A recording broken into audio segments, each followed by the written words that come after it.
Desenes de milers de persones s'han manifestat avui a Roma contra l'homofòbia i en defensa d'unes lleis que deixin de discriminar els homosexuals. Alguns han acabat marxant del país i molts han triat Barcelona per viure, on els italians són la comunitat estrangera més nombrosa. Les lleis d'aquí i la normativa per fer la seva vida han estat decisives. Fa un mes que la Clàudia és mare d'en Pau. Quan va anar al consolat italià a Barcelona per inscriure'l, es va trobar amb una negativa. Dijo, usted haga lo que quiera con su vida privada, pero cuando pone el pie aquí, ese es territorio italiano.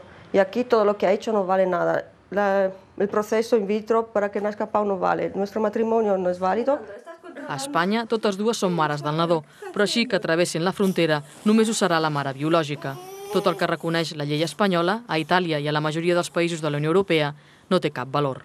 Que no reconozca mi matrimonio, igual no me importa tanto, pero que no reconozcan a mi hijo, sí. Yo lo que he visto es así, es rechazo. No quiero ni saber, no tienes ningún derecho, déjame en paz. Notas que aquí vas a la calle y eres tú. Eres tú. O sea, y allí, pues como que sigue siendo todo ocultado. No me cojas de las manos, no chilles, no maricones, quita la pluma. Quan en Roberto torna de vacances a Itàlia es fa passar per espanyol. És la manera d'evitar que per entrar als locals d'homosexuals li demanin la targeta d'afiliat a l'Associació de Gais i Lesbianes italiana. Sense estar registrat, no entra. Es discriminación, pura y dura. Discriminación, porque a ver, yo por ser como soy tengo que sacarme una tarjeta y pagarla cada año. ¿Por qué tiene que tener el tío de la entrada de la discoteca mis datos? Fa 2 anys que el govern va aprovar aquesta normativa només per als locals d'ambient. Les dades queden recollides en un registre nacional.